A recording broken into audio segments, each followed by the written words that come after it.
Welcome to my home. I am Ann Russell. My husband Joseph and I came here in 1835. We came from LaPorte County, Indiana, but before that we lived in Kentucky, and we were born in New Jersey, just a year after America won its independence from Great Britain. Joseph came the year before, in the autumn, with Jesse Newman and Mr. Newman's wife. Mrs. Newman came along as cook. The men were basically prospecting, looking for a new place for us to live. Joseph had heard about this valley from the men who had served in the Black Hawk War, and he thought, this might just be the place for us. So the three of them set out across the prairie, and when they reached the bluff and looked down into this valley, they knew there was no need to go any farther. Everything we would need was here. The Newmans staked a claim on the west side of the river, on the bluff overlooking the valley. Joseph staked a claim about a mile downriver on the east bank. After they made their claims on land, they returned to Indiana before the snow set in. The following spring, we headed west.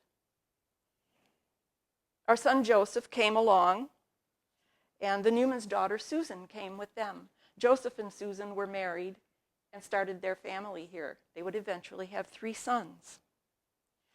Now we came in our farm wagon, but Joseph built a frame around the wagon and then covered it with oiled canvas, so we were protected from the sun and the rain. We packed barrels of water and provisions for the journey. We brought sugar and flour, tools, cooking pots, candles, jars, crocks, and seeds for planting. We didn't bring a lot of furniture. We thought Joseph could probably build whatever we would need, but I did bring my rocker. And of course, my Bible. I read every day from the Bible.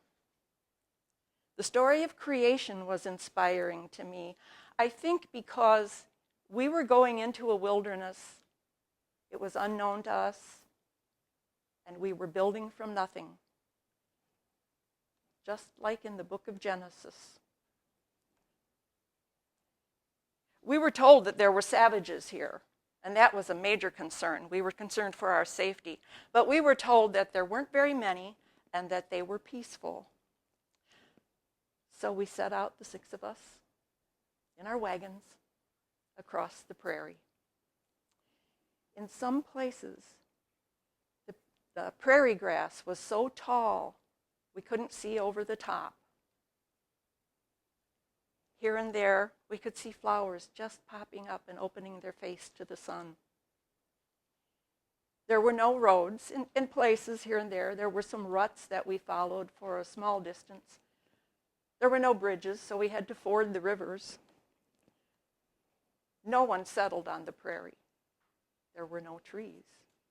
Trees and water were the most important thing to anyone settling in a new place. We only traveled a few miles a day. Our wagon was pulled by oxen. We could have walked faster, I think. The oxen were stubborn and slow, and the loaded wagons made them even slower. We finally arrived at the bluff where the 3 had first stopped that year before. And I was in awe at the beauty that lay before me. There were trees everywhere. The water in the river was so clear you could see the fish swimming about. And all I could think was, Joseph, you have found our little Eden. The Newmans staked a claim on the bluff on the west side and started their cabin. Well, they started their cabin when all of us came, and we camped on their land in our wagon while their cabin was being built. And then we lived in their cabin while ours was being built. It was a tremendous job to build a cabin. Trees had to be cut and trimmed, And then we didn't have nails, so each end of the log had to be notched so one would fit crisscross into the other and lock in place.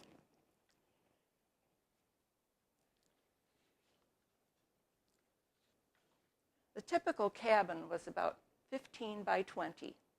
There was one door and one, maybe two windows. The door faced south. So in the winter, when the door opened, the winter wind wouldn't chill the cabin. We didn't have glass, so the windows were either shuttered or they were covered with oiled canvas or oiled paper. In the summer, the door could be left open, and when the sun would shine in, we could tell the time of day by the shadow it cast. Of course, our stomach was a better clock than was the shadow. The fireplace could fill one whole wall of the cabin. It was built from stones that were found clearing the land. When there was a fire in the fireplace, the stones would heat up and keep the whole cabin comfortable in the winter. But in the summer, it could get pretty unbearable. So most of the cooking was done out of doors. The only decoration in the cabin was the shelf. That's where I kept my most precious things. The first year was difficult. The land had to be cleared for planting. We had to plant as soon as possible because the things we planted in the summer were going to get us through the cold winter.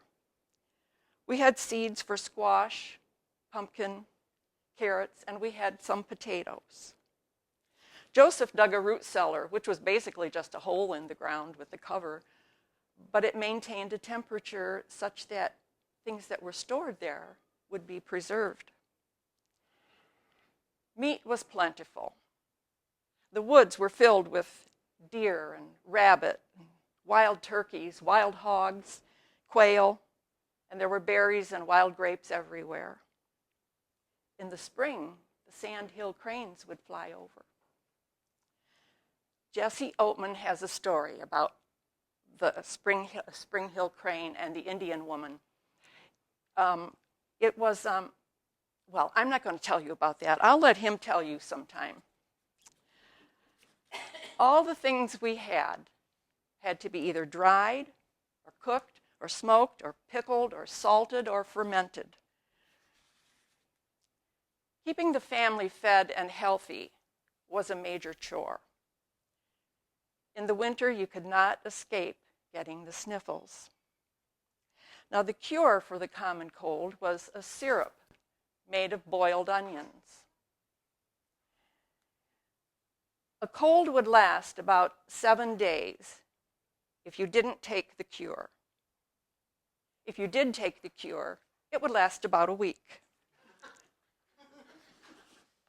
Honey was the cure-all for everything, though. Laundry was a job. Water had to either be brought up from the well, but we didn't have a well in the beginning. So I had to go to the river to get water. I had to make my own soap, which was a job for cool weather. Fat was thrown into a pot with some water and some lye, and then it was cooked down until the water evaporated. And then you could let it cool and shape it into either balls of soap or bars, whatever you wanted to do.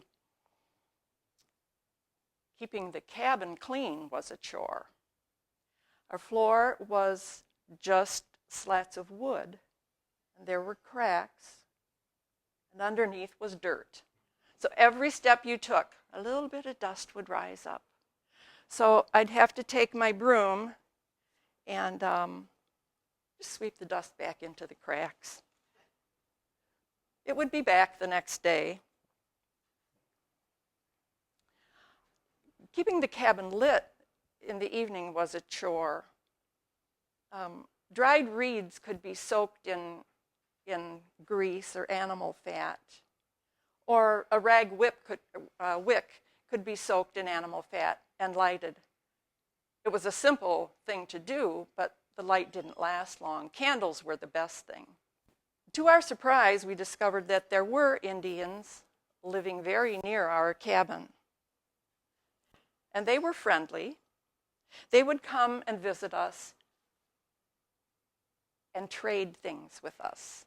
They had corn and honey and some other vegetables. But they would come and want to trade those things for tobacco, salt, or spirits.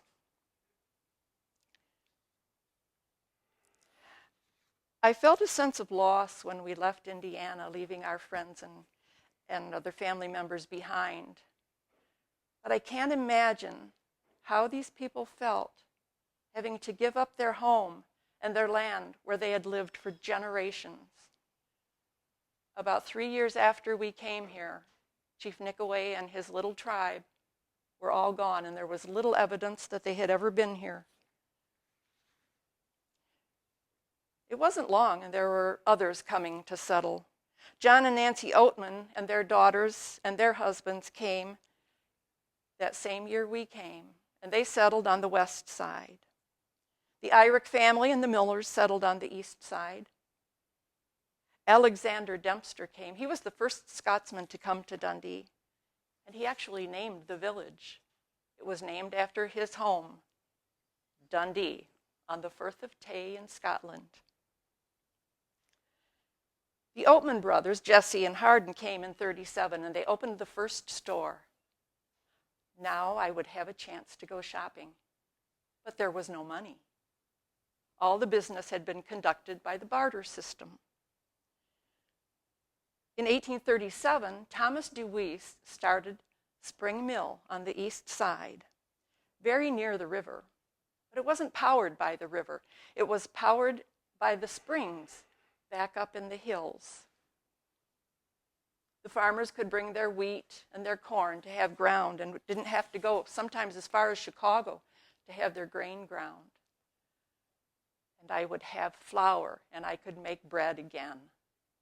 Up to that point, my flour was used up that we brought along, and mush and cornbread became a staple in our diet.